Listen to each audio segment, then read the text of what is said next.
The Christian Cemetery of Western Road, Penang.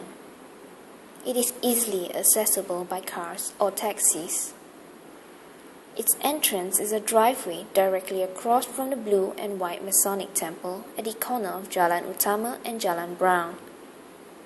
Though it may not be the oldest Christian cemetery in Penang, but it is the largest one around, and amazingly, it does contain many interesting graves recalling important aspects of Malaysia's and Penang's 20th century history. It lays as a final resting place for both the Catholics and Protestants. The cemetery has been in use since the late 19th century, when the Protestant cemetery at Jalan Sultan Ahmad Shah was closed to further burials.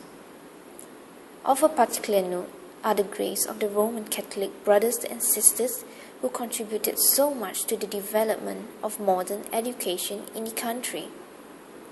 There are also the graves of the vanished Armenian community, graves removed from the original site beside the former Armenian church on Bishop Street when the church land was sold in 1937.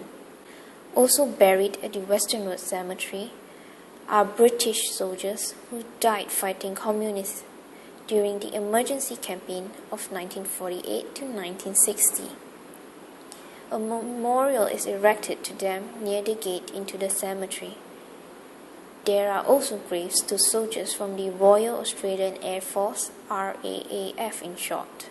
Other notable graves on site include an unusual monument displaying the salvaged anchor of the Russian cruiser Zemshak that was sunk. 348 crewmen killed in the attack.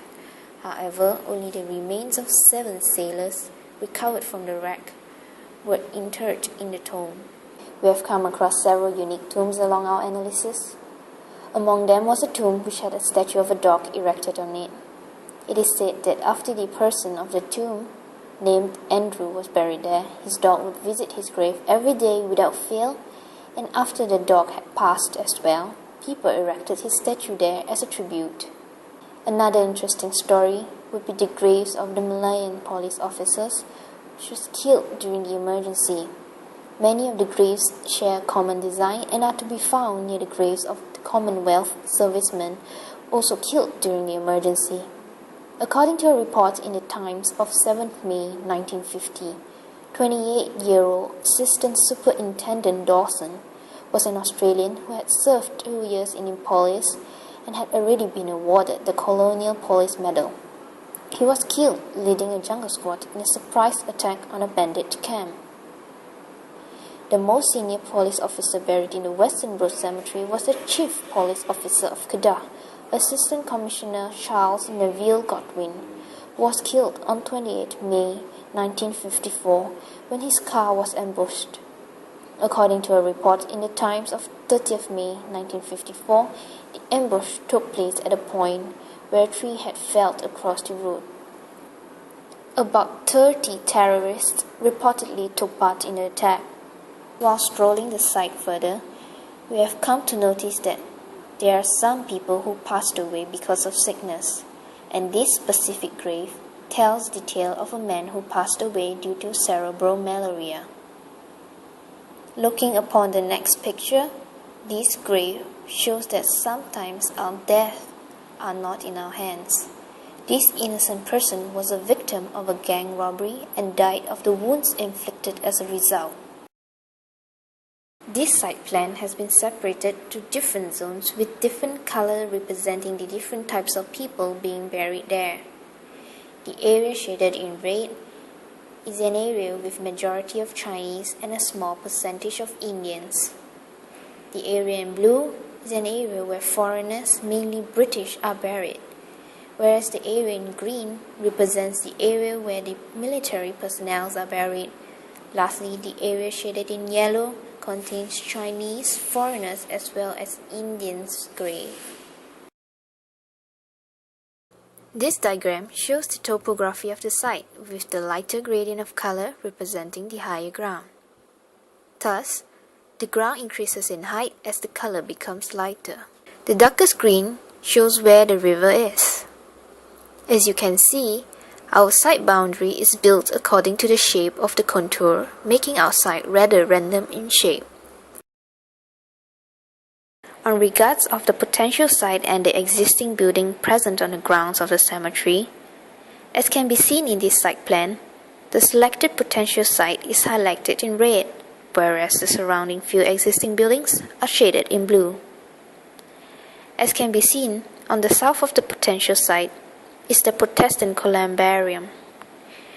Another area of existing building is the residential area, which is located at the east of the potential site. The diagram shows the sun path and the shadow created by the sun during 8 a.m. of the month of July and December. If you look closely into the sun path chart, the sun path in the months of July and December projects the biggest differences in terms of angle of the shadows directing to the west,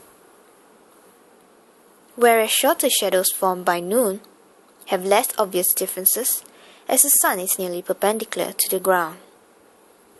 By 6 p.m., the shadows created have large differences in angles. However, this is directed to the east unlike those formed during the morning of the same month, which is July and December.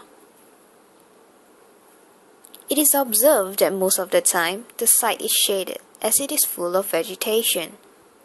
However, the potential site we have come across is not of the same result, as there is less vegetation around that area.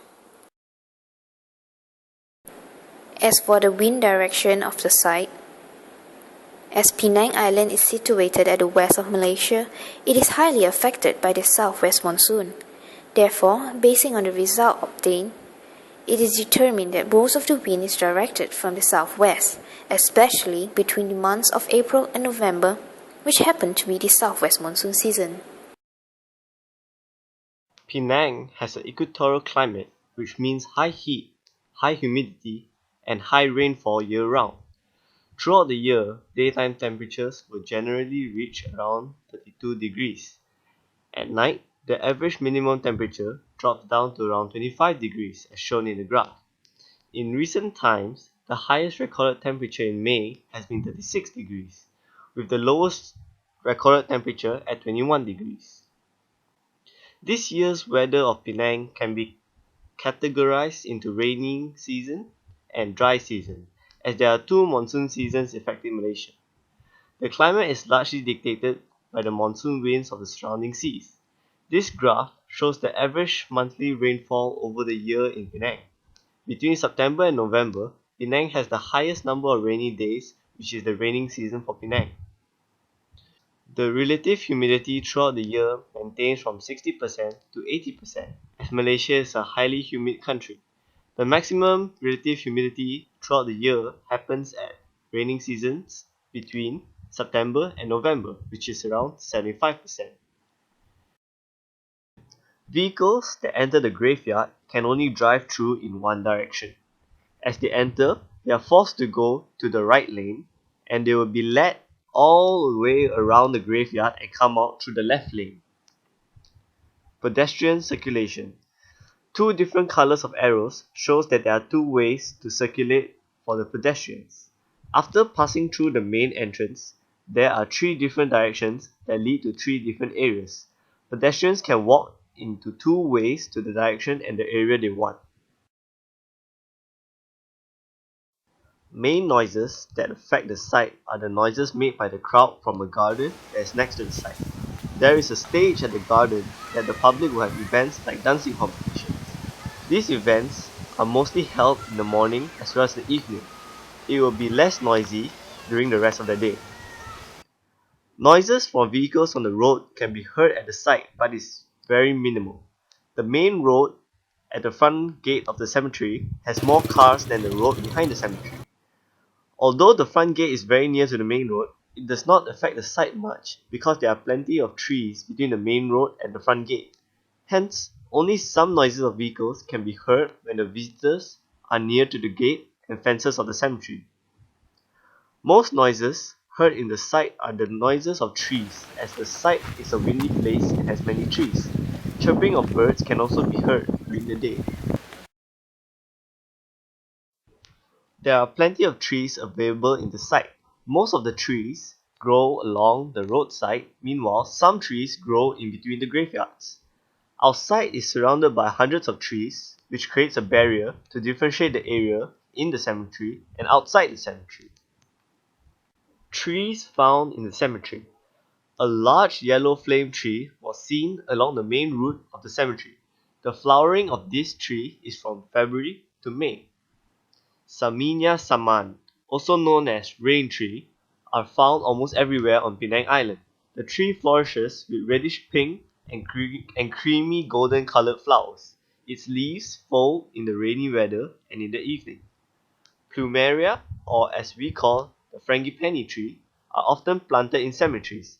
Mainly are shrubs and small trees. The tree is associated with temples in both Hindu and Buddhist cultures. The flowers are most fragrant at night in order to lure sting moths into pollinating them. At the boundary of the cemetery, you can see the Areca katichu, or Penang beetle nut palm. These trees are medium-sized and graceful palm tree. They are grown for its commercially important seed cork and the areca nut.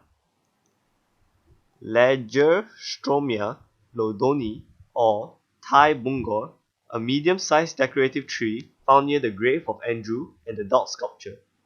The type of plant species origins from Thailand owing to its beautiful bunches of pink flowers.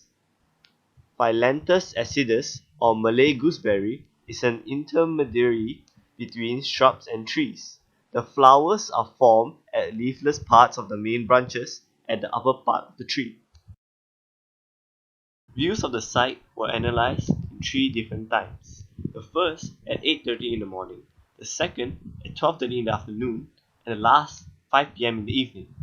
In the morning, the site has a nicer view due to the best contrast in light and shadow. The site is nice and clean due to the fact that not much activity has been conducted yet. The fresh air in the morning also makes the haze less visible. In the afternoon, less contrast and light and shadow can be seen. It is brighter in the afternoon due to the direct projection of sunlight onto the site. In the evening, the site has less sunlight compared to the afternoon.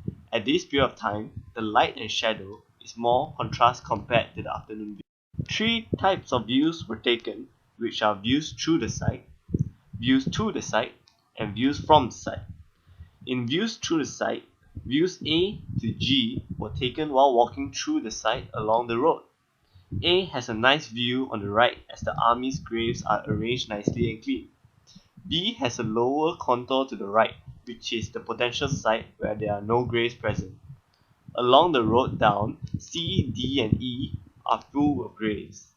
While view E looks darker due to more trees shading the area, at view F we can see the columbarium on the right, and at view G the main entrance at the back can be seen and the columbarium can be seen clearly from afar.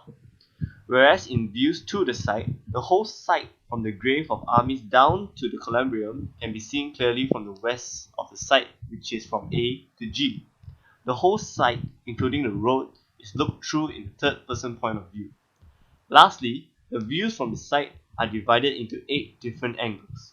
Surrounding the spot chosen, which is the entrance to the potential site, there is roads which can be seen in views A to E, army graves in C and D, and potential site in D, and the graves in view F, G, and H.